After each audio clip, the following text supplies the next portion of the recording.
Good morning, everyone. Thank you for joining us for Improving Routines Morning, Evening, and In Between webinar. We are so excited to have with us today Rachel Bailey.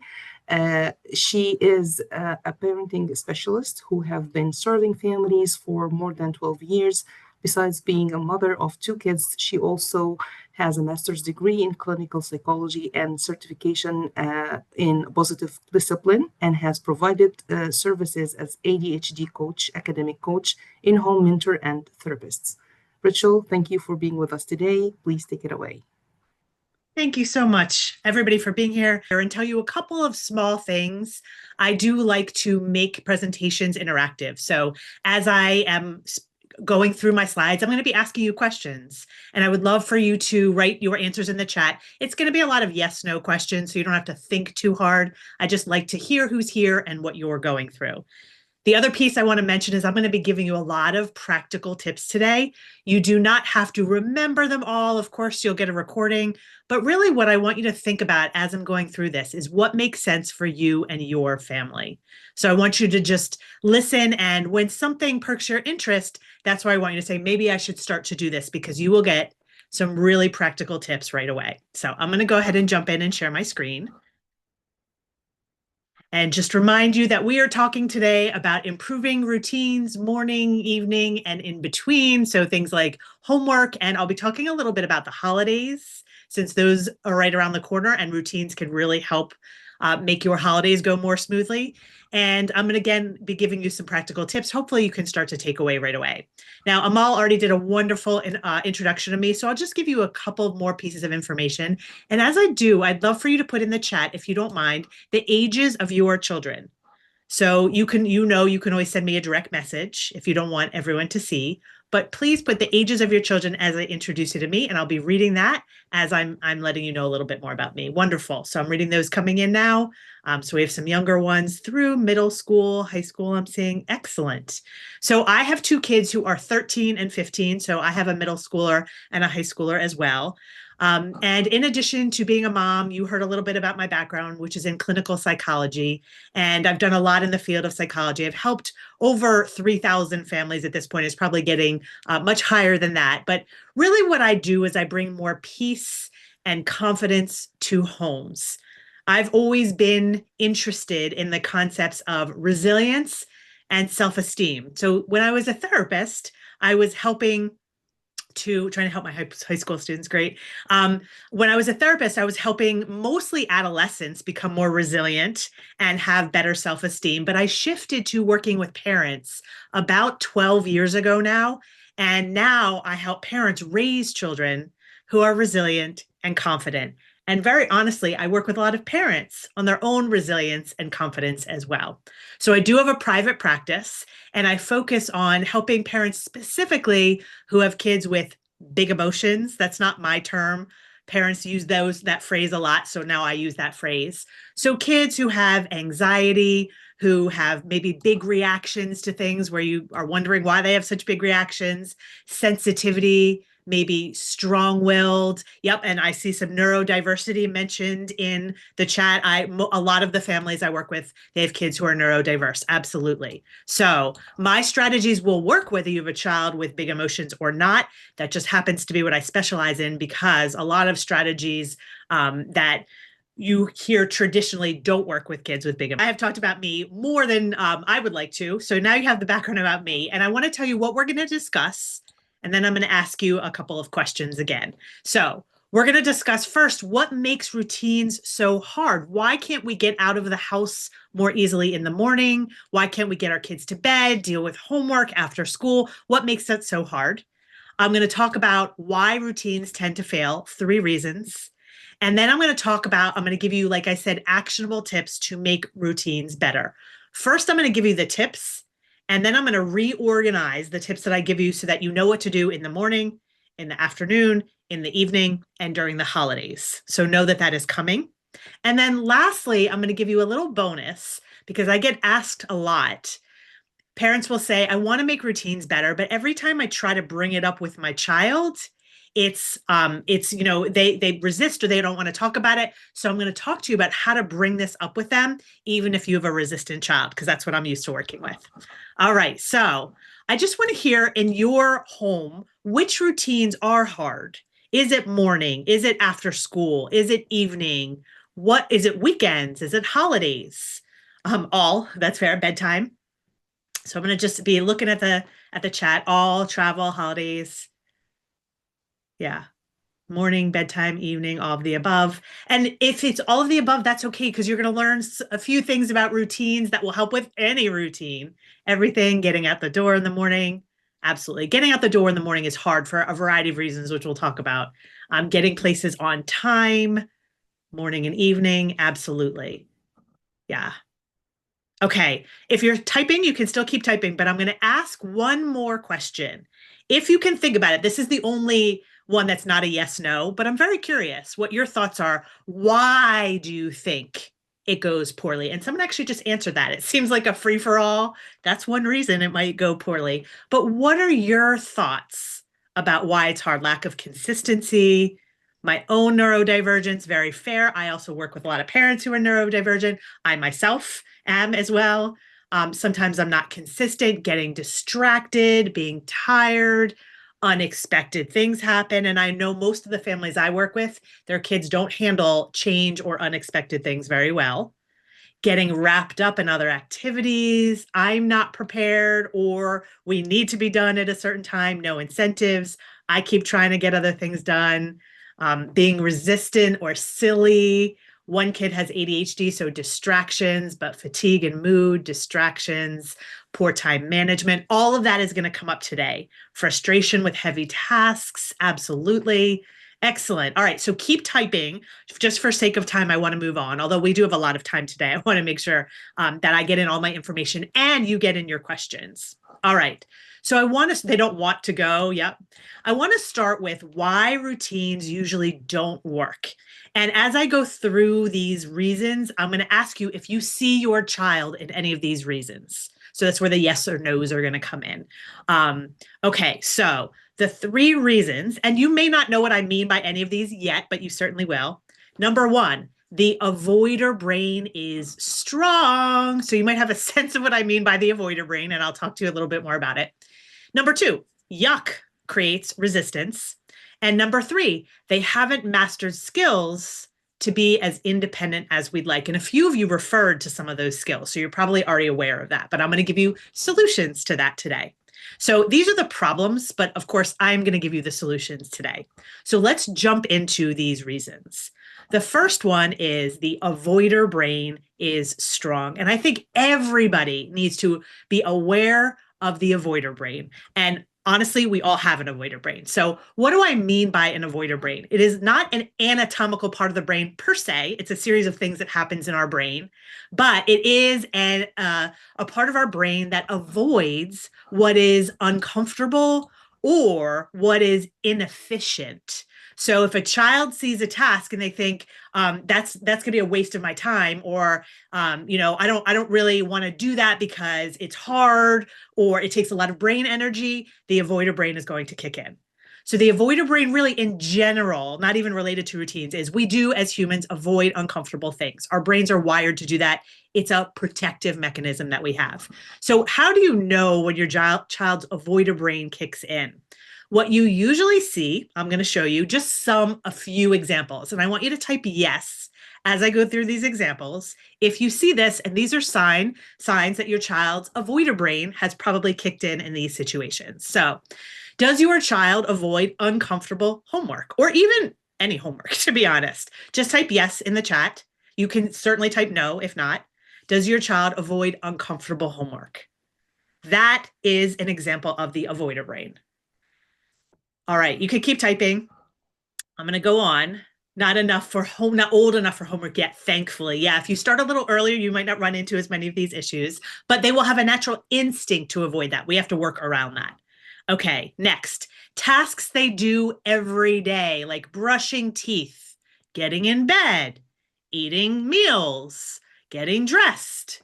So when there is not enough stimulation, meaning there are mundane, boring tasks, I think my daughter just has things she wants to do and things she doesn't want to do. And I really want you to understand that's a really good point. There are reasons that kids don't want to do something. There's specifically tasks that don't provide enough stimulation or are uncomfortable. So I will tell you that when I was working with parents, but I was really working more with the teens, a lot of parents would say my child seems lazy.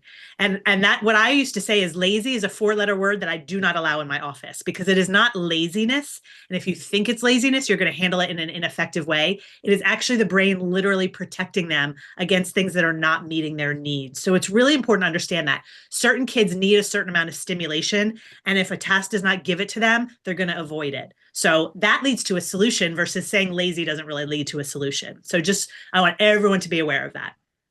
Okay, so it's not that they don't want to, it's that they don't know how to deal with the avoider brain or the resistance they get when their brain senses something is uncomfortable. All right, let's go to the next one. Staying in bed. So that could be something that's part of a routine, but I know this is one that's really big that I want, big enough that less motivation can be part of it, but it's also the brain literally sensing that is not going to give me what I need and enough stimulation. All right, staying in bed. How many of you have noticed that staying in bed actually, or having to stay in bed, kicks in the avoider brain? And we'll talk about why that is in a couple minutes. Yes. Okay, how about going somewhere, even if they like where they're going? So maybe they are going to go to a party, or they're going to go to soccer practice or chess practice or piano lessons or something like that. And they still resist going to that place. Now, certainly if they don't want to go, they're going to avoid it. But it's like, why the heck they want to go to that place? Why would they resist that? And I will tell you, just so you know, going to the next place is inefficient because even if they know that even if they like the next place, the brain likes status quo because it already knows this place is safe. I already know what I'm doing. I know how things are going. And the brain does not like to stop status quo to go to something else. So a lot of kids have trouble with transitions. Even though they might like the thing, the brain still sees it as inefficient and it's going to resist. Now, this is not true of all kids. This is true of a lot of kids. The transition, you got it. All right, so let's start to talk about solutions. And I will say at the end, if those of you who have trouble with these solutions because you also, struggle with consistency or something like that, we could talk about that at the end. And I will give you some strategies. All right, so first suggestion. The avoider brain is very smart and will find any tiny, tiny loophole. So what's really important if you want to address your child's avoider brain, which is real, is to set a schedule or an expectation. I'll tell you what I mean by that, and do what you said. So one of the first things I do when I work with families to bring more peace and connection and confidence is we create very doable schedules. And the reason I say or expectation is because a lot of us are busy, especially in Northern Virginia. I know this. A lot of us are busy and we don't have consistency in our schedules. And one of the best pieces of news I can tell you is you don't have to be consistent. You just have to be predictable, meaning you set an expectation. This is what's going to happen after school. Even if it's different from what we did yesterday, different from what we're going to do tomorrow, you set an expectation and you do what you said. And the expectation can change. It doesn't have to be consistent. A schedule creates consistency, but an expectation is just, I told them and I followed through. And I'm going to tell you why this is important. Every time our kids don't know what's going to happen and we make a decision in our own minds. For example, let's say you want your child to shower or you want them to start their homework and you're calculating in your mind, oh, they need to shower now because I need them to get to bed early because they have a busy day tomorrow. Your child had no idea that was happening in your brain. Or you're thinking, I have to get them to start their homework now or get off of their device now because I have to start dinner. And let me just say yes if some of this sounds familiar to you, that you're doing these calculations in your head and they don't know it's coming. Okay. And that's what we do because we're managing like family, the entire family, the household. But every time we do that, we will trigger our kids' reactions and the avoider brain because They don't know it's coming. They're in their world doing what they're doing. And all of a sudden, we're trying to yank them out of it. And that is going to create a lot of resistance. And I actually want you to, they hate the now word. Yeah, absolutely. Especially if you have a child with ADHD, I'll tell you they hate the now word. But just, I want you to imagine why this is so hard for a child. I want you to imagine that you're at a job and you're doing what you have to do, the tasks that are on your to-do list. And you know there are some tasks that you don't want to do or that are harder for you, I should say, that are harder. They take more emotional energy, they take more time, you're not very good at them. Imagine you're doing your daily tasks though, and every once in a while, your boss comes up to you and says, you need to stop what you're doing and do this task that you don't like. Now, you don't know when they're going to come up to you. You just know that they're stopping you from what you're doing. And if you're being productive, you're probably feeling pretty good. And they're telling you you have to stop and go do what they want. Imagine what it would be like if you had no idea when that was coming. Now, on the other hand, imagine you had a boss who said, hey, here are these tasks that have to get done. I just want you to know this one is due by Friday. This one, I'm going to ask you Tuesday at 2:00. This one, and they told you what to expect. Not only could you prepare yourself emotionally, but you can actually plan around that. And one of the most common things I hear, and I actually will give you a very recent example of this, when structure through schedules or expectations is set, a mom just told me, I was working with a mom of a 16-year-old daughter who said she overheard her daughter talking to a friend saying, I can't go with you because I have to do my homework. And the mom said, that's because we created this consistency. My daughter is now communicating to her friends because she knows when homework has to get done. And this is what happens. They step up. Yes. Yes, you're describing parenting. Boss equals kids. Yeah, exactly. So it does not go well if you don't have a schedule or you don't have expectations. So remember, rely on just the expectation if you don't have a predictable schedule. That is totally fine. You can just let them know that day, but let them know ahead of time. All right, so how do you know if your child's avoider brain is going to kick in? What I used to do when I was a therapist is I would say to a parent, and I would bring in the child, but I would say, I'm going to ask your child to sit on the couch and in my office, and I'm going to ask them exactly how the day is going to go. Would they be able to tell me exactly what's going to happen and believe there was no way they could get around it? So I want you to do the same thing for yourself. Ask yourself, if Rachel asked my children when things were supposed to happen, would they know? And would they believe there was no way around it? If the answer is yes, you probably have good routines in place and your child is less likely going to avoid it. My guess is if you're here today, actually, let me ask you that question. Would your child say that? You can say sometimes, you can say no sometimes or yes. But generally, if you say no, my child would not know, or sometimes you're going to get an avoider brain. Yes. He's 3 and nonverbal. Actually, that's a good point. It's really, he doesn't have to be able to say it. He has to be able to recognize it. So he doesn't actually literally need to be able to tell me that. So you think, would my 3-year-old know? Are we structured enough that my 3-year-old would know? I don't actually need the response. So I hope that helps. Yeah. We have visual schedules. Yeah. So visual schedules are good as long as a child looks at them. But what happens when they don't? And just a little quick tip, if they don't, you need auditory reminders. Yeah. They hear the expectations, but don't care much to stick to it. That's where we're going next. I just want you to know if the expectations aren't there, then this is the first step. This is the lowest hanging fruit. We're going to get into why they're not doing it in just a moment. Yeah.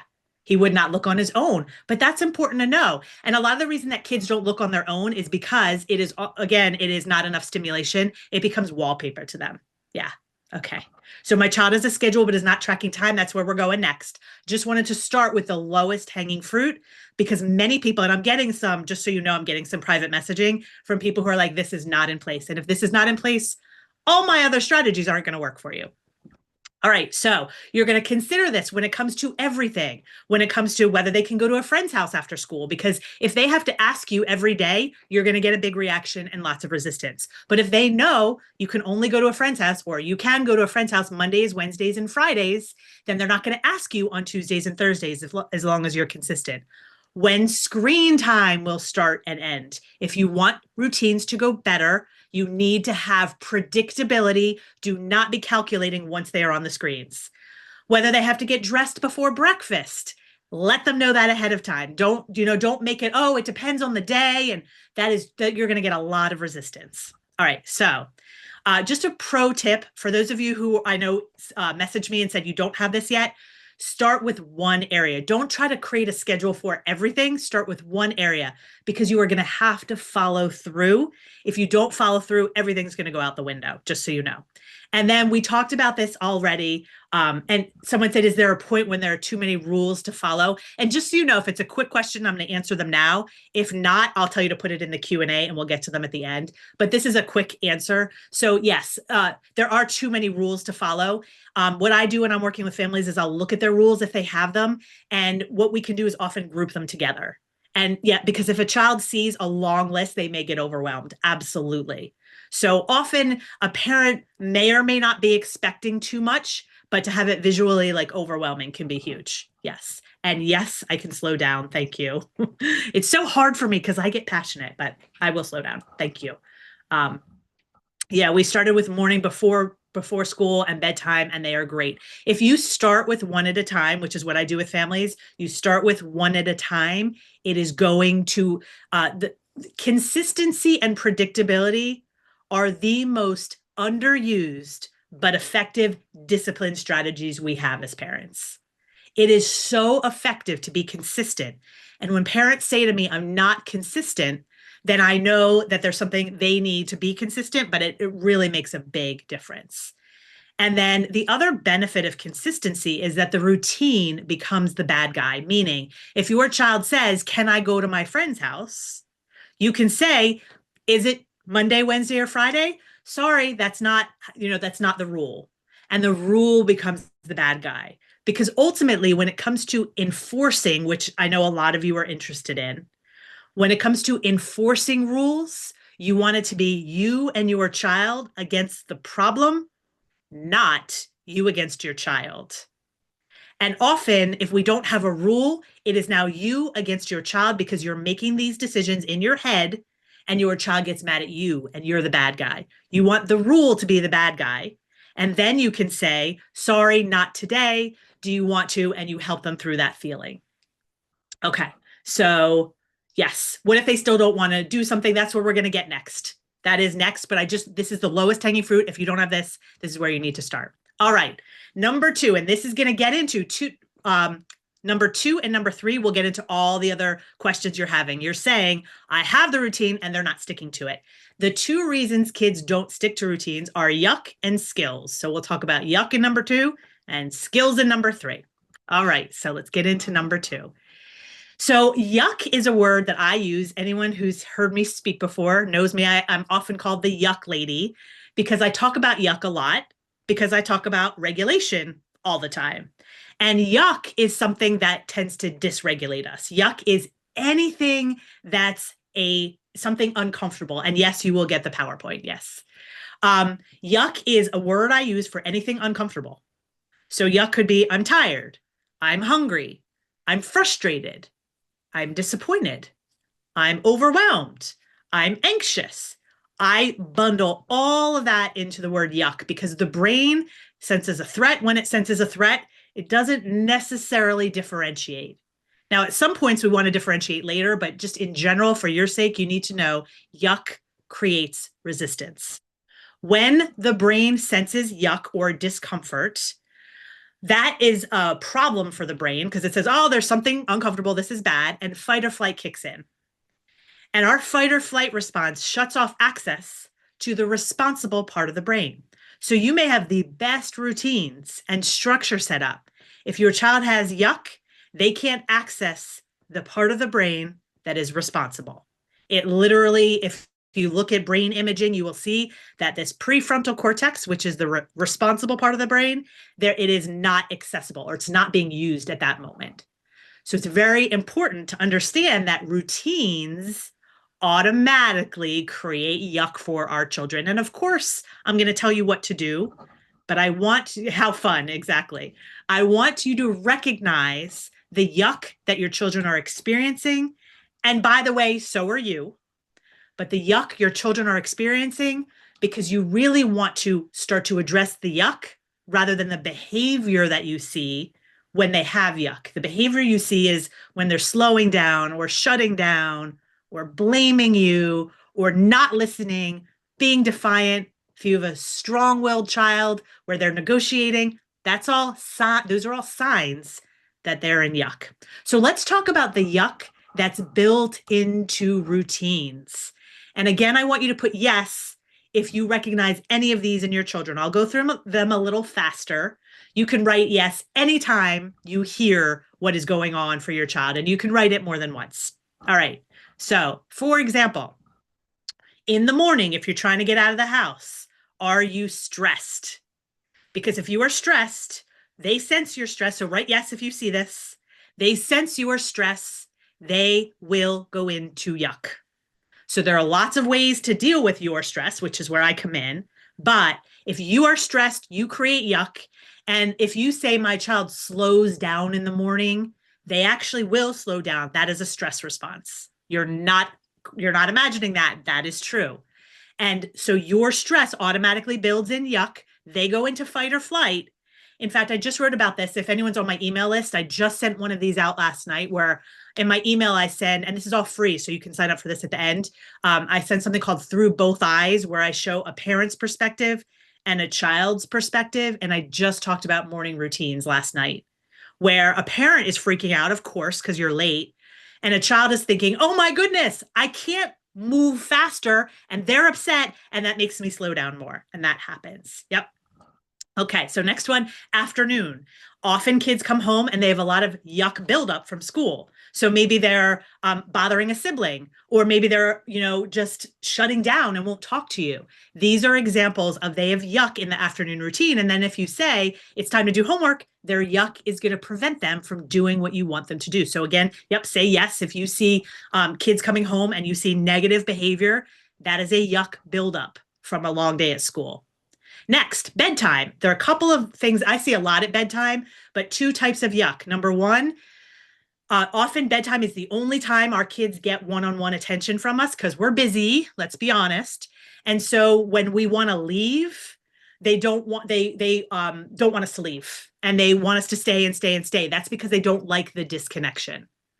Another thing that you may see at bedtime is your child has a lot of worries. Just like we do, our brain starts to download all the things that went poorly during the night or during the day. That's what their brain does too. So they don't want to stay in bed because they feel disconnected. They feel worried. Another one that I don't have here that I want to mention, though, is that your child may also be overstimulated at night or understimulated at night. Let me just say overstimulated. So if you have a child who's like running around trying to avoid you because they don't want to go to bed, that's actually yuck. It's just physiological yuck. So again, a lot of yuck at bedtime and holidays. So someone mentioned this in the beginning, and I completely agree. Their yuck comes because they feel like the holidays are going to be, I'm going to eat whatever I want. I'm going to sleep, as late as I want, or I'm going to stay up as late as I want. I'm going to get lots of good presents. And they have unrealistic expectations and a lot of emotions when they don't come true. Okay, so lots of yuck. And I saw lots of yeses, lots of messages to me. So what do we do about this? So how do we reduce unnecessary yuck? And I use that word because my job is to help parents raise resilient kids, not happy kids. So when I say reduce yuck, this is not meant to make your child happy. This is meant to help your child be resilient. And I will tell you that some yuck is necessary, but there's also a lot of unnecessary yuck that we can shift. So here, I'm going to give you some very high level tips. And I have lots more tips for all times of day, but I want to give you high level to get through my slides so you can ask questions. So top tip for the morning, because I do entire workshops on morning routines. Top tip, do not get ready at the same time as your child. All right, so I'm going to ask a yes, no question. How many of you are, if you're being honest and send me a direct message, how many of you get ready at the same time, including making your children's lunches, doing things packing things? Say yes if you are getting ready at the same time, which is most of us. And there's some no. If no, then I commend you because it makes it really, really hard. So my top tip for mornings, Whenever I do this is the first thing I say, do not get ready at the same time. Because a lot of our kids, especially if you are here, this is probably true for you, are they have don't have the skills to do what we want them to do, which I'm going to talk about next, and they do need support. It doesn't have to come from us forever. In fact, I talk about external cues that are not us, but often we do need to be doing it. And if they need our help and we're trying to get ready, it will create a lot more yuck. So that's my top tip for morning to reduce unnecessary yuck. If you have the time, you will be less stressed and things will go better. All right, afternoon, reduce their built up yuck, meaning it's really important that they get out that yuck before you ask them to do something that is going to take a lot of energy. Remember, I said the avoider brain kicks in when their brain says that's going to take a lot of energy. The brain likes efficiency. And if they're totally wired from school or anxious from school and you ask them to do their homework, you're going to hit the avoider brain. So, how do they get a yuck release? It depends on the child. Some children need physical movement. And during the winter months, I work with families to find movement inside because I know you can't go outside. Some kids need quiet. They need to read. They need space. They need headphones on because they've had so much stimulation during their day. Some kids need connection, whether it's with friends or with you. It depends on the child. But if you have a lot of homework and afternoon resistance, you want to think of yuck first and make sure. So I would ask for you to put in the chat, if you are already doing a yuck release or whatever word you use for your child, what works so that other parents can see it? If you're already doing this, what helps your child when they first get home? It may be a snack. Some kids just need to eat. So if you don't mind, put in the chat what you do for your child that actually helps them transition to the next thing. Because when you do that, you are reducing unnecessary yuck. And I commend you. Yep. So I'm not going to read those. You all can read what other people are writing because kids do need that. Next. All right. So bedtime. Again, there's a lot of yuck when they have to be alone with their feelings, whatever that is, whether it's disconnection or they're worried, or even if they're understimulated, meaning they have trouble lying there because they are, coming up with all the thoughts, or they're thinking, I don't want to sit here. And a lot of kids who have a lot of energy do have trouble just lying there. So what you want to do, one thing to do is to have a connection ritual that lasts through the morning. A connection ritual can actually help with all of the things that I mentioned. So a connection ritual is where you have your child do something. For example, make up a story that includes, I'm totally making this one up. And this is for younger, I'll do an older child too. A younger child, it may be make up a story about a dog named Benji who goes to a park, but there's a problem. Now, obviously that depends on the age of your child, but you give them something and then you say, first thing tomorrow morning, I'm going to ask you about Benji. So now you've connected with them. Now you've given them something to do. If you have an anxious child, they need something for their brain to do. And you've given them something. If they're bored, now they have something to anchor on. So that's helping reduce unnecessary yuck. For an older child, they're not going to want to talk about a dog named Benji, but you can ask them about things. Hey, you have this thing. Or I just did this with my daughter, actually. I have a 13 and 15-year-old. I said, the holidays are coming up. Let's think about what we want to do on the car ride there. Maybe you make a list of audiobooks. So it's more mature, but it's the same concept. Okay. If you can now add to the chat, if you have a bedtime ritual that you do with your child that helps ease their anxiety, that helps them feel connected, that gives them something to think about, please put that in the chat for other parents because that reduces yuck. Holidays. The most important thing to do, I sing every night before bed, exactly. The most important thing to do is to address unrealistic expectations. And we are now meeting, what is it, the 21st of November, pre-Thanksgiving holiday. You can already tell them what to expect. Let them know when bedtime is going to be, when they're going to see friends, when they're going to see family. That will actually reduce their yuck that comes from having these unrealistic expectations. So I highly recommend that you let your child know what's going to go on. It's going to reduce, or even if, hey, Aunt Sally's going to come over and she's going to ask you for a hug. And I know that makes you uncomfortable. Let's come up with a plan. All of these proactive strategies will reduce yuck and they will end up taking less time during the holidays. All right, there are some really, really good suggestions for bedtime in there. I'm not reading them out loud for sake of time, but I hope you read those, and those you will all be getting the replay. And I believe the chat comes with it. So these are amazing.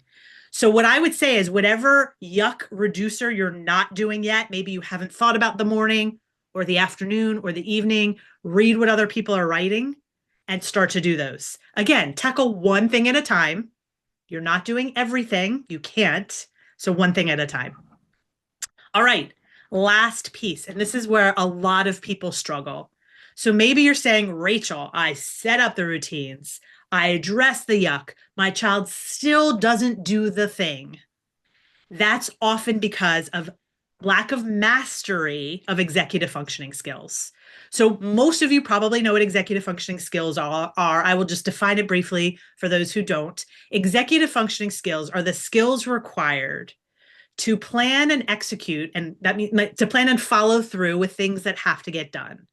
So executive functioning skills are things like time management, organization, being able to notice your off task. It's these things. And I'm going to get really practical in just a minute.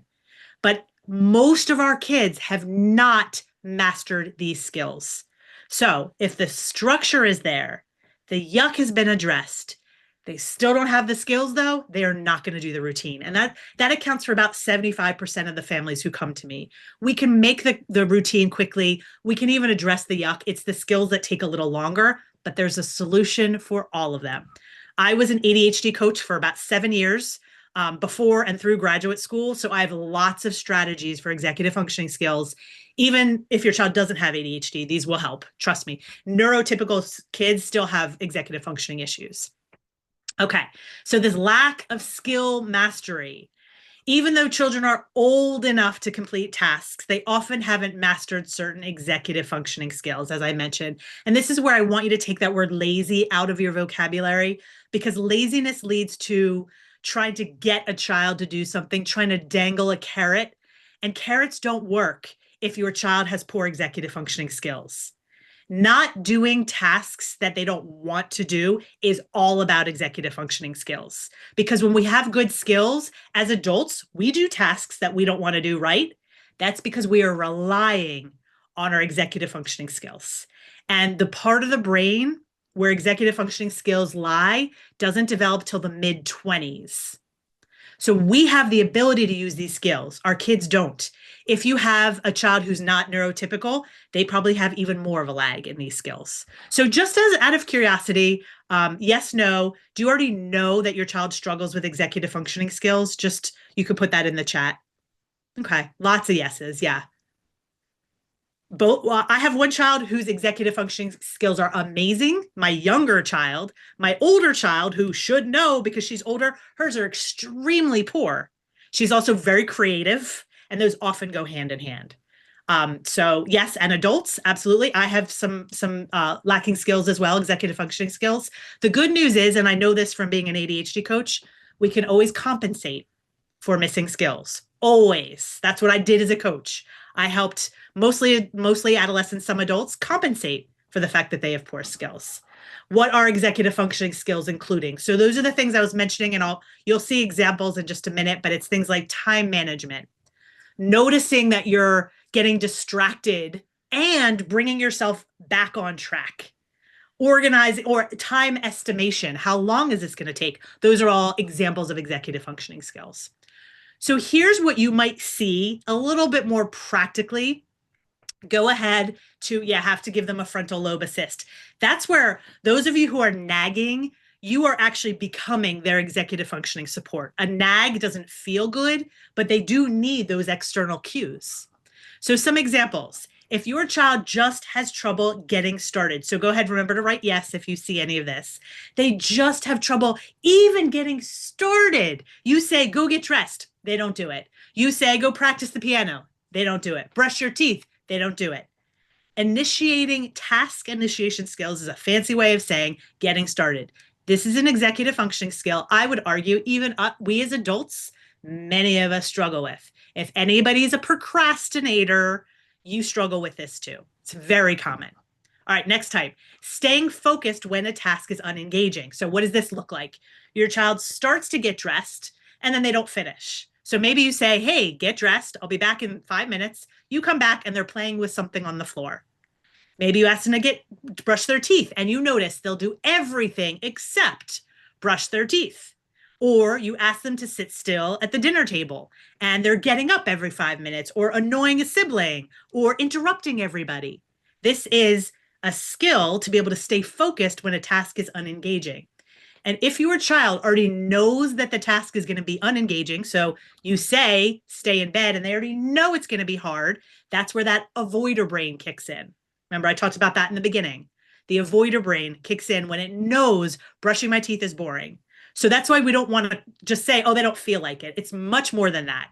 It's not a discipline issue. It's a skills issue most of the time. If it's actually a discipline issue where they're manipulating you, that's actually a yuck issue. Children will manipulate when they're in yuck. So I'm really good at teasing that out if anyone has any questions. All right, going from screens to dinner or going from screens to anything, getting off of their device, say yes if you see this, going from screens to dinner, going from screens to soccer practice, going from screens to get dressed, going from screens to bedtime. That's an executive functioning skill. Being able to disengage your brain and follow through with a transition. That's actually two separate skills.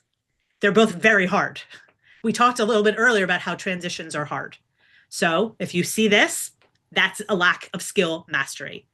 Handling discomfort. And when I say handling, I mean not reacting or avoiding. So you will know your child has trouble with this if you say to them, no, you can't go to your friend's house, and you get, big reaction.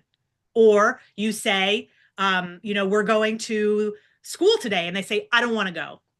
Those are all symptoms that they don't know how to handle discomfort maturely. So if you have a child who avoids things, if you have a child who has a big reaction, these areas are my primary private practice. This is what I work with families on. These are areas where most kids struggle.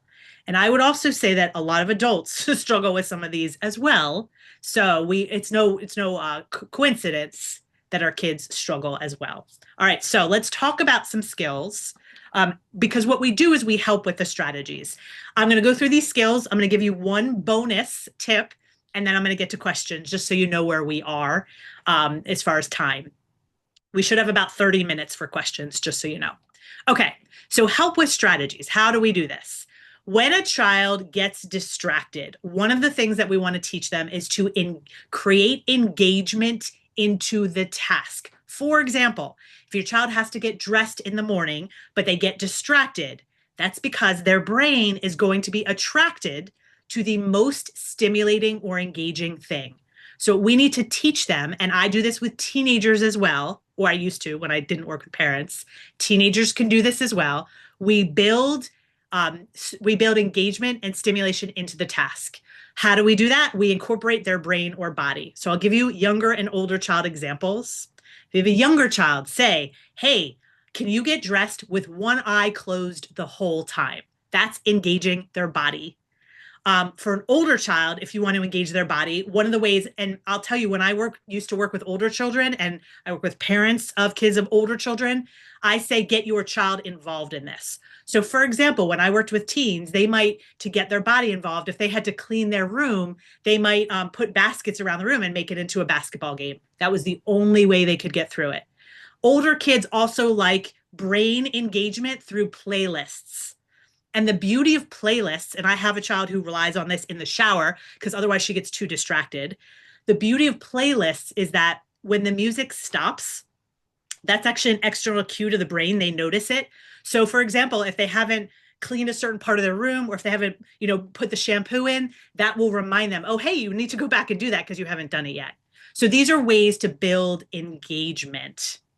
All right. There are lots of other ways, but for sake of time, I'm going to move on. You can ask me questions at the end. Then we have disengagement. So let's say you've given your child some screen time or something fun to do because you heard me say they need to release yuck. So you're like, okay, great. I'm going to let them read, or I'm going to let them be on screens because that helps them, wind down, which screens don't usually help kids wind down. But let's say you gave them screens. The other thing they need to know, and this will help even getting to the dinner table, so even unrelated to homework, is how to help them disengage.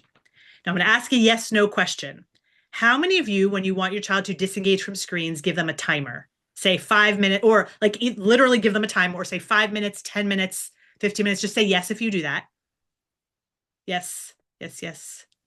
Okay. Now I'm not going to have you type the second answer, but I already know what the answer is.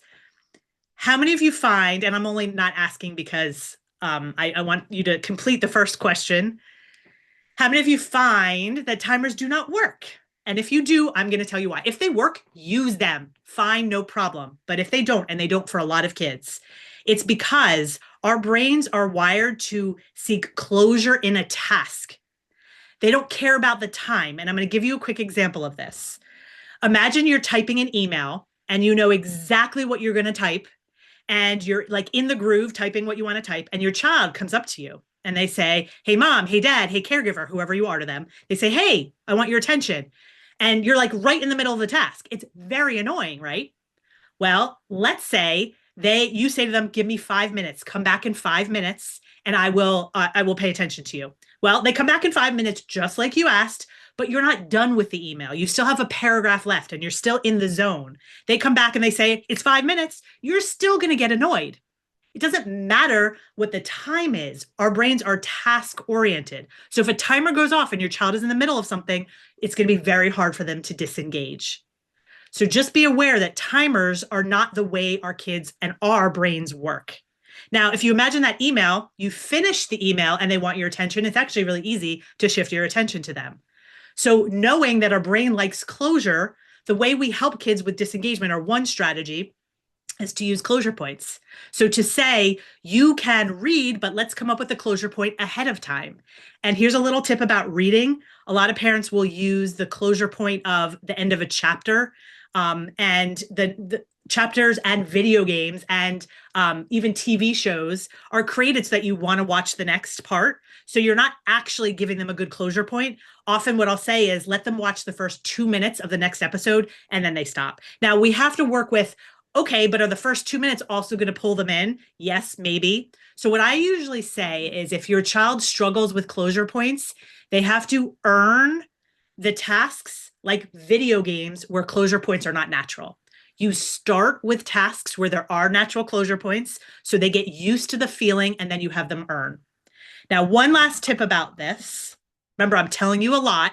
You'll get the recording and only do one thing at a time. But another tip, because some people will want this, is if you haven't done a closure point, the next thing you can do, and this is actually really simple, so you might even start here, is you go over to what they're doing and you notice what they're doing and you ask them to talk about it. And you say, hey, I noticed you're watching this TV show.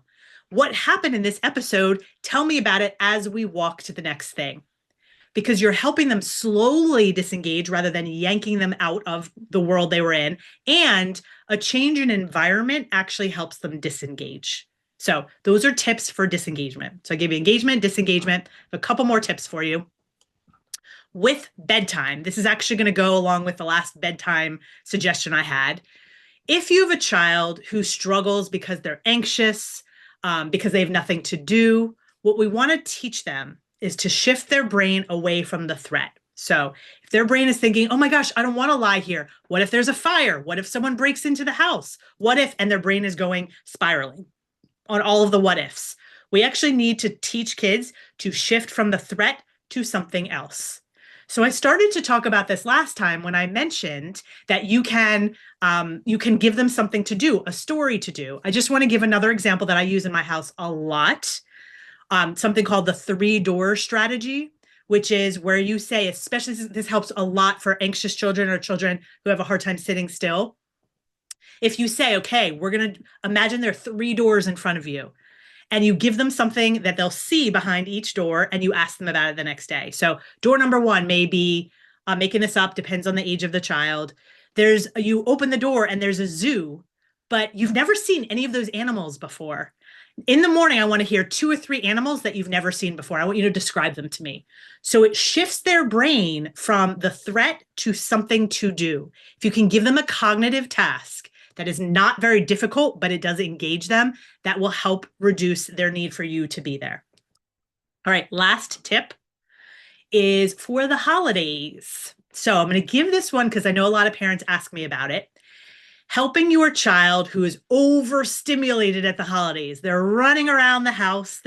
You say, okay, it's time to go, and they are just crazy and they're not listening to you. Kids can't go from 60 miles an hour to 0 just because you told them it's time to leave. So to compensate for this, we actually, the new animal example, sorry, I'm not reading all the comments because I'm talking, but the new animal example was, you imagine there are 3 doors, and I gave an example of what's behind one door, where you say to them, imagine, and I made this up, so you can make up whatever. Imagine you open the door and you see animals that you've never seen before. I want you to tell me what they look like in the morning. So their brain is focusing on what are these animals? What do they look like? What color are they? And that helps them engage. All right. So going back to helping them shift from 60 miles an hour to 0, what you want to do is, instead of saying, all right, we're leaving, this is very close to the disengagement strategy I just mentioned. Start in their world, at their energy, and help them slow down. For example, if they're running around, you don't have to run around. I would hate that. But you want to say, okay, run 5 more laps. Then, I want you to march, again, age dependent. I want you to march like a soldier. So you're helping their body slow down. After they've marched for a soldier like a soldier 5 times around the room, then I want you to pretend to be a turtle and walk really slowly. So again, I'm making this up on the spot.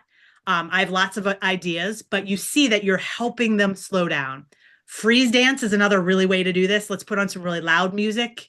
Then we slowly change the music. Every time they freeze, the music gets a little slower. Having an ambiance of music that slows down can help their bodies. Lights that dim can help their bodies, but they cannot go from 60 to 0. So what I want to just, PDA kids, ask me that at the end for sure, because I could talk a lot about PDA. I have a PDA child also.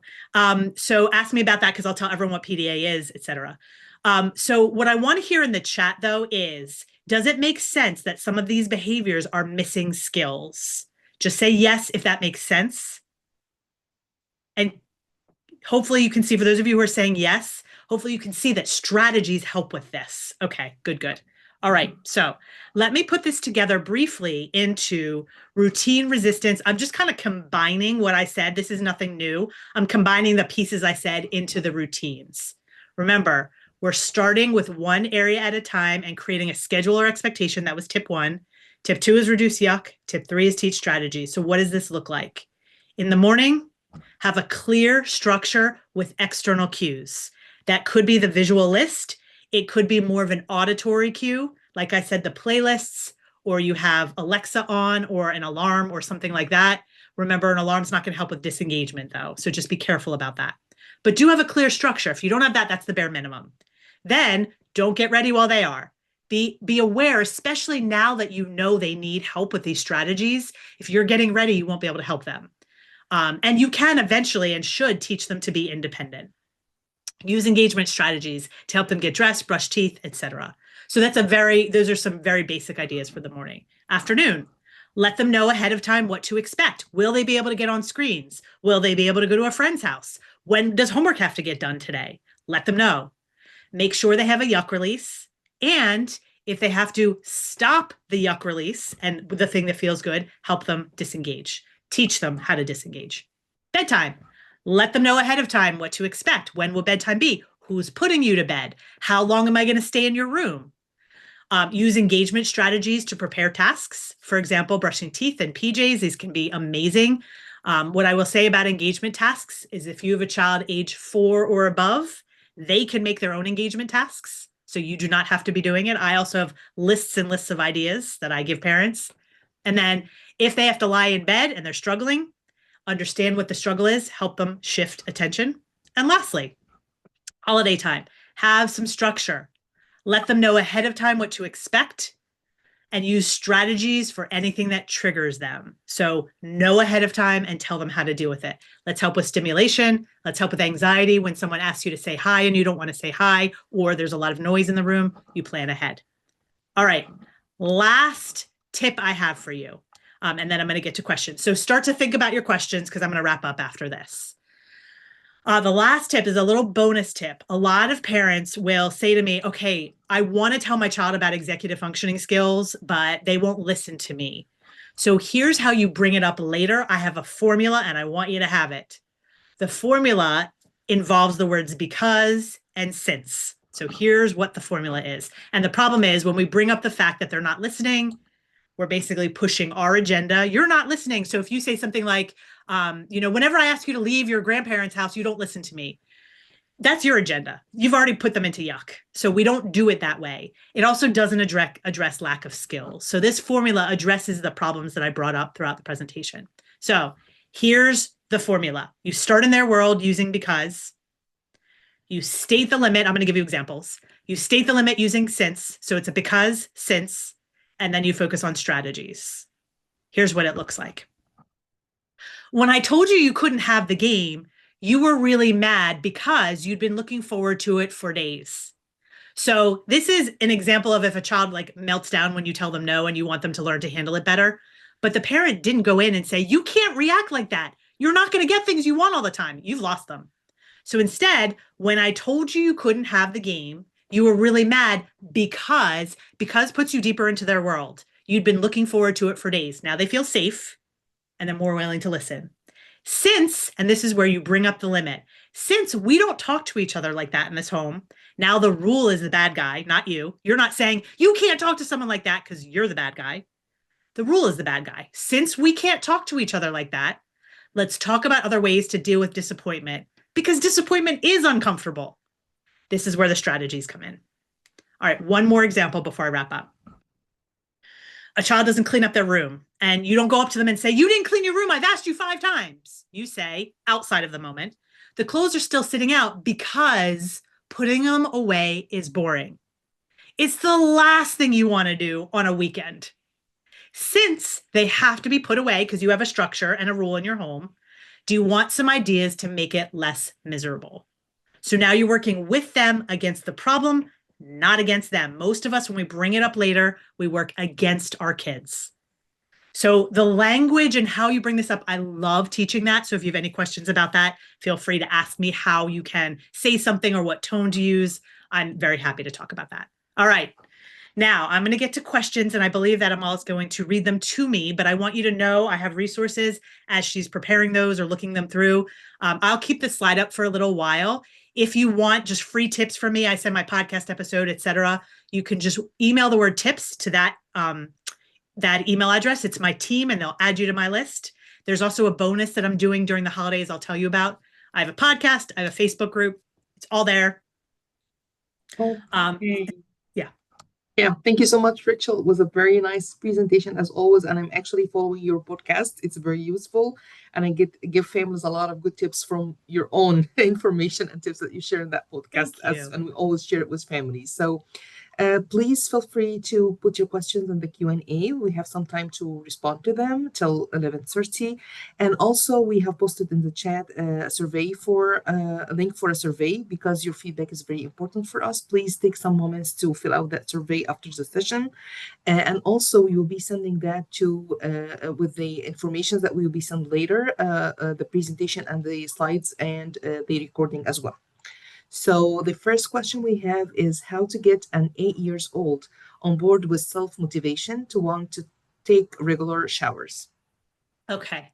So an 8-year-old on board with regular showers. I will tell you, your 8-year-old is not likely to get on board with regular showers. They don't care about regular showers. So what I would do, so I do talks on motivation as well. And what I would say is your child is motivated to do things that give them a lot of dopamine, that feel really good. They're not necessarily going to be motivated. And I don't believe we have to motivate kids to do everything. We just have to let them know it has to get done. So how do we help you through more easily? So what I would do with your 8-year-old is exactly what I started to talk about towards the end. You have to deal with the yuck. You have to deal with the skills. So what I would say is showers need to happen, every day. I'm going to make that up, or every other day. Then the next thing I would say is, what do you hate about taking showers? And very honestly, I think complaints are gold because complaints often tell us what the yuck is and what the missing skills are. So if your 8-year-old says it's boring, they need skills to handle something boring. If they say, I want to do other things at that time, they need skills to learn how to do something when you don't feel like it. So what we want to do is brainstorm with them. What do you hate about it? Then, using that formula I just said, you would say, since we do have to take showers and it's really boring, let's find some strategies to make it less boring. It still might be boring, but do you want to make it better or do you want to just stay with the way it is?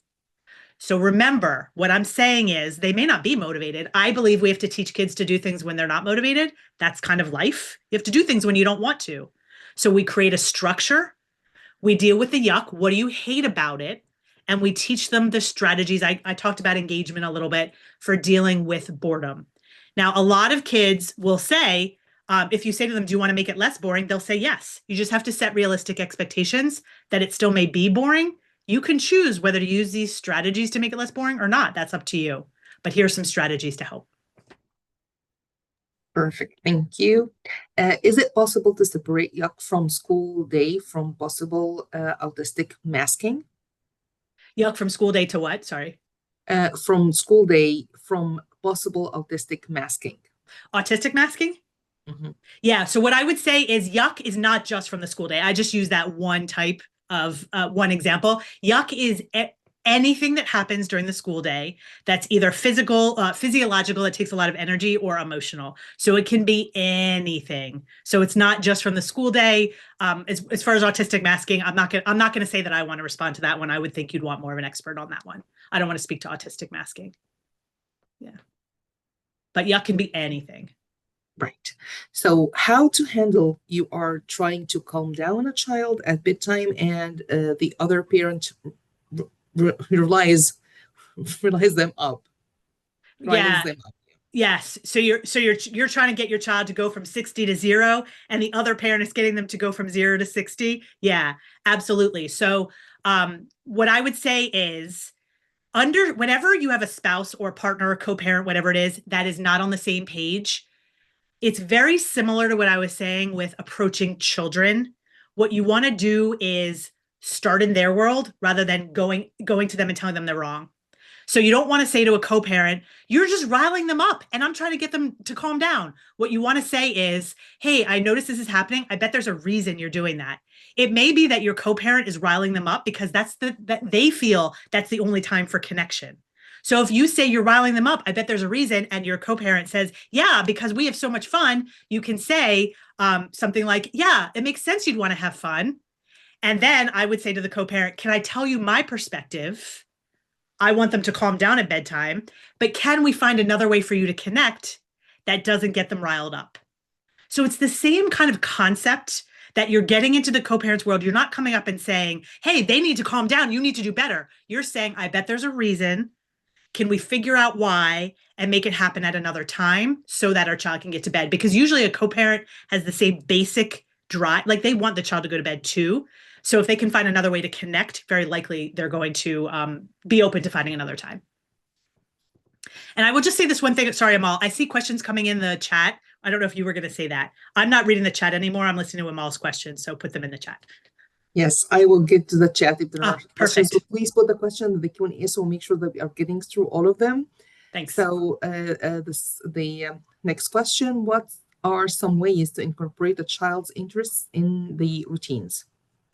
Oh my gosh, I love that question. Anytime you can incorporate a child's interests into the routines, absolutely. That actually goes back to the engagement that I was talking about. So it depends on what their interests are. But I mean, I don't know what this child's interests are, but let's say they like Legos. What you can say is, if they have to go to bed, you can say before they go to bed, let's use the Legos to create a story about a child that goes to bed and how this would relate to you. But so it really depends on the child and the routine and the interest, but absolutely, yes, you should try to do that. Often though, parents struggle with the routines where there is no interest, but if you can, for sure. Yeah. Perfect, thank you. My 6-year-old son is a model role following students at school, and his teacher called out that he has self-control. This seems to be the opposite at home. How can I, might bridge this gap? Yes. I think this is when kids behave well at school, but not at home. Yeah.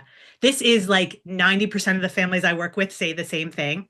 So there are usually two main reasons kids behave at school. One is that school actually gives them what they need. There's a lot of structure and predictability, which remember was the first thing I mentioned. They know what to expect, they know what to do. Another reason they do really well is their peers are doing the same thing. So if they have to transition away from a task, so is everybody else. So it's much easier for them to do that at home. Also, a lot of teachers are really skilled at, being a confident leader and exactly what kids need to lead them.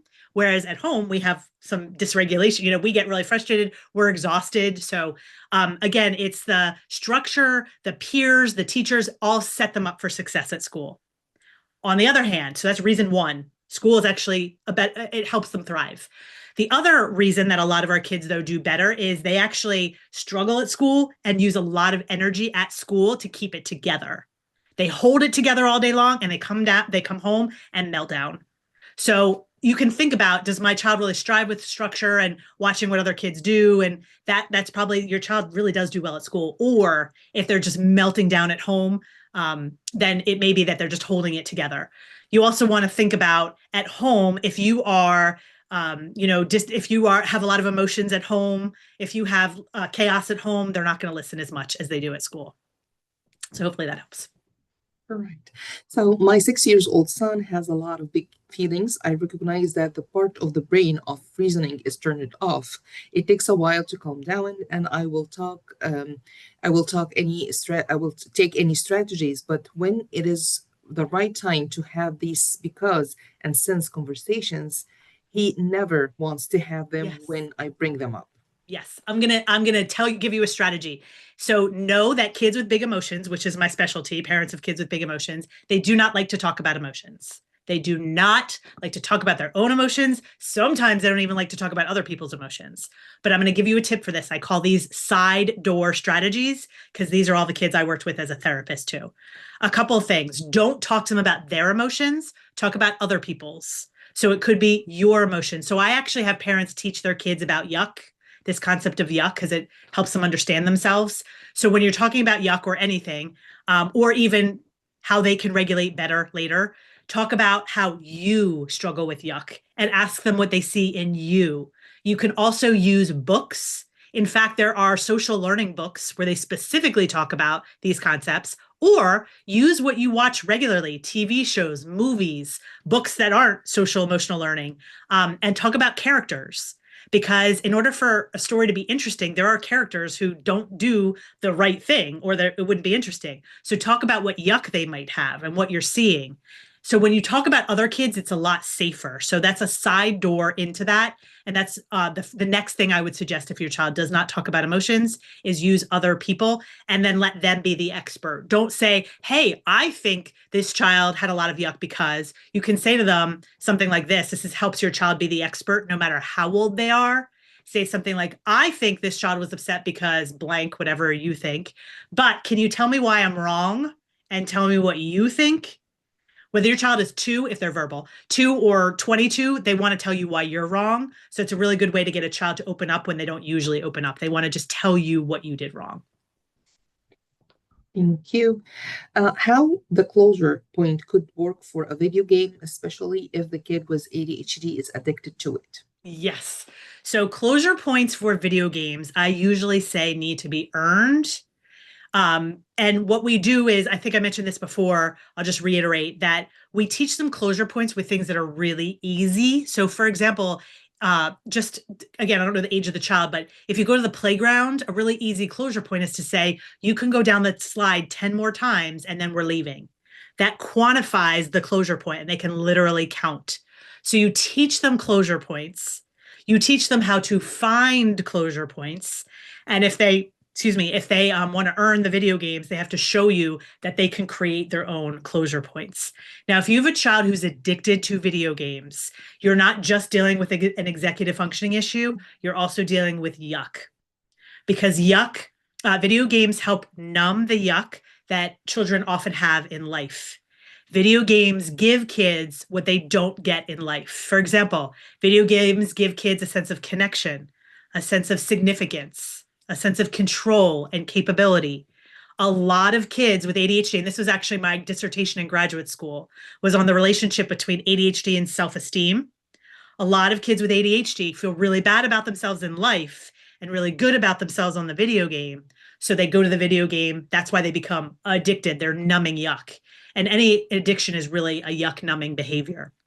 So long answer short, you're going to have to, they may earn the video game by showing closure points, but you're also going to have to deal with the yuck in order to address the addiction.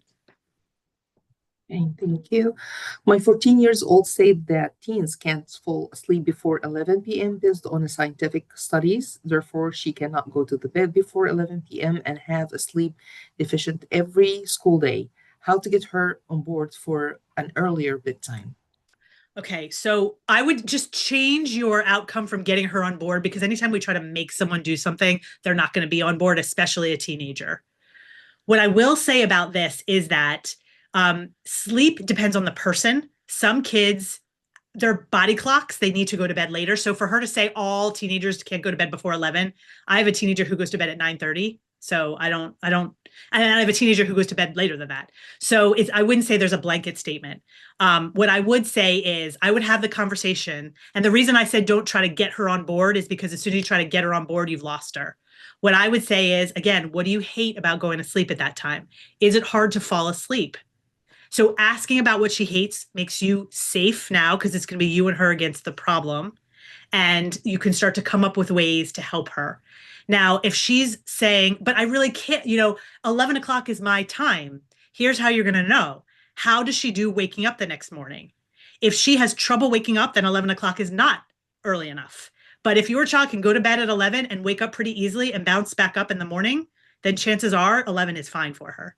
So again, I wouldn't try to get her to think anything. I would talk to her about what she hates, help her with it. And then I would both of you objectively measure, because if you're objectively measuring, she'll see that too. Objectively measure, is this the right time? If it's not, if you do need to go to bed at 10:30, but it's hard to fall asleep, let's talk about sleep strategies and falling to sleep strategies. Makes sense. Thank you. If the child seems exhausted to hold it all together and rule follow in the school day, how to work with the school to help make things easier for them? So I would do two things at once. It's a great question. I would do two things at once. I would work with the school. I would also work with your child. I would do both. You can certainly speak to a teacher. I have worked with teachers my whole career, and I find that teachers mostly want to do what's helpful for children. I actually have a resource for teachers to help with sensitive kids or emotional kids in the classroom, and a lot of them love it because they want to know. When you approach a teacher, what I would say is something like, you always want to defer to the teacher as the expert in their classroom. So I would say something like, can I tell you what I've learned about my child at home? And would this fit into your classroom? Or is it possible that this could or couldn't work for your classroom? So you want to make them the expert in their classroom. I wouldn't come in and say, I know this works at home, please do this in the classroom. They're just going to get defensive. So ask them what they think, and ask them, do you want information about sensitive kids in the classroom? So defer to the teacher as the expert. Most teachers do want to hear.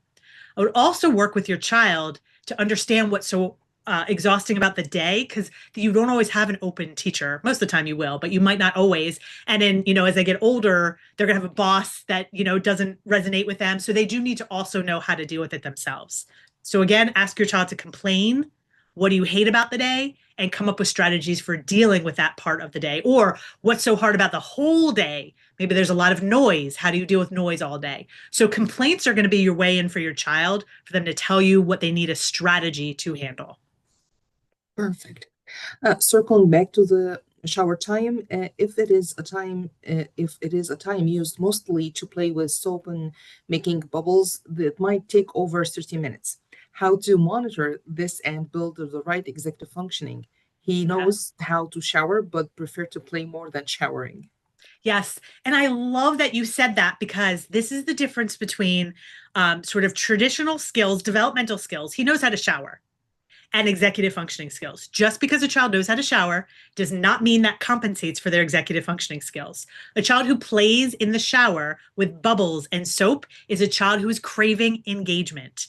So you bring engagement into the shower. So again, this could be playlists. This could, and you can monitor at first for sure. That's great. But you also want to teach them. So again, those playlists, and they're going to need cues too, probably, because very often our kids can get so engaged in their own minds, they don't even notice they've drifted off. And that's why the shower is taking so long, because their thoughts are more engaging than the boringness of the shower. So you can monitor, give external cues, but then also find strategies for engagement. So it could also be, there could be, if your child doesn't have anxiety, this will help. If they do, this might make it worse. But you could say, can you time how fast you can get the shampoo through your hair? And let's track how fast it goes. That's engaging. That's going to make them do the shampoo more quickly. Or some kids, you can say, you can play with the soap for 5 minutes, then the timer's going to go off and you do your shampoo really quickly, and then you can play with the next thing. And so like you can just build engagement into the task, and then you will see less of the playing as long as they know how to get their need met. And just please hear this. It is a need for engagement. It is not a want. Certain brains need a certain amount of stimulation, just like we need water, a certain amount of water, we need a certain amount of food, we need a certain amount of stimulation. That can be changed a little, but that's a long story. Right now, that's how much stimulation your child needs. Thank you. So, my host child has difficulties with complex questions or strategies because she has IDD and ADHD. So sometimes she just tries provoking me, and I do not know how to deal with this without losing patience. I'm also a Yeah. therapist, but at the beginning of my career, and sometimes I don't know how to help her, and I'm just annoyed. Yeah. Let's be honest that I really have to say this, because in the middle of this was, I don't know how to deal with this without getting annoyed. I've been very, very child focused throughout this whole presentation. When I work with parents, I'm both parent and child focused. This stuff is annoying. It affects us because we're trying to do something, and they're getting in the way of our ability to do what we have to do. So let's just be real about that, okay? Again, I've been very child focused, but we have needs too, just for the record. And it is very hard when you ask a child to do something or you try to talk to them about something, and because they have ADHD, their minds are wandering. So there are ways to talk to a child to break it down, to make it engaging. But I would also say, think about what are good times for you to talk about this and for you to not get sucked in. I teach parents to come up with plans outside of the moment. I call it a when then plan. When I'm trying to talk to my child about skills and their mind starts to wander or they become resistant, then I will. And you already have a plan walking in so that when they do resist, it does not trigger you. So I would think about, what does the child need for these conversations, but also what do you need for these conversations? So I hope that answered it. Thank you. Our last question for the session today. 10 years old PDA girl that is constantly in emotional burnout, does not like school anymore, especially if they practicing in competitive games and she does not win. So the connection, she continuously equalizes and puts family down, can be asked anything, crying on a drop of the hat. How do we arrive to a safe emotional place? We are parents, we are as parents are sensitive and supportive as we can. Okay. Love it. Love it. Love it. Okay. Let me just, that was a lot. So I'm going to try to write a couple things down. Okay. So first, PDA, so everybody knows, is pathological demand avoidance. This is a child who, anytime you ask them to do something, no matter how you ask, no matter when you ask, no matter why you ask, they will resist. So pathological demand avoidance. And that's why you said you're sensitive, you're supportive parents. PDA is not necessarily related to you, honestly, or what you're doing. It's just being asked to do something will create a resistant response. PDA is often, just so you know, spoken about with kids on the autism spectrum, but I find in my practice that that phrase can apply to even kids who are not on the spectrum, very often with ADHD, but even some more neurotypical kids. I don't require a diagnosis, so I don't know what diagnosis every child has, but there are a lot of kids who just when you ask them to do something, they resist. All right, so I'm going to tell you a couple of things. And I have a daughter who has said to me, and we have a very good relationship. She said to me, just the fact that you ask me makes me not want to do it. Even if I wanted to do it 2 minutes ago, the fact that you ask me makes me not want to do it. So I'll give you a couple of tips. And I will tell you that I love that you are sensitive and supportive as a parent. PDA kids do need firmness. And they need it to come not in the form of you, but in the form of routines and structure and lots of plans that they are involved with. So structure will be your best friend. Anytime you don't have to remind them. So there, in our house, there's a lot of structure, a lot of external cues that are not me. And this is part of the reason that I have a good relationship with my daughter. So she knows when things are going to happen. She has reminders that are not me. And she also, a lot of kids with PDA also do have anxiety, which, believe it or not, because PDA can create anxiety. Like, I might have to do the things that I don't want to do, and people are going to get mad at me. And the benefit of this, I will tell you, is that a lot of kids, when they have anxiety, they like structure. So they will do the thing they have to do because not doing it creates anxiety. So us asking them creates anxiety, but so does not doing the thing. And when the structures are set up in place, often PDA kids will step up because they don't like chaos. They don't like lack of predictability. So they're going to do what makes their life more predictable. So it's a very high level, but just keep in mind that your sensitivity and your support is amazing. There may need to be a little bit more firmness. Like, we do need a routine about this. We can't like tiptoe around asking them to do something. They need to know it has to get done. But again, you can create systems that are not you for it to happen.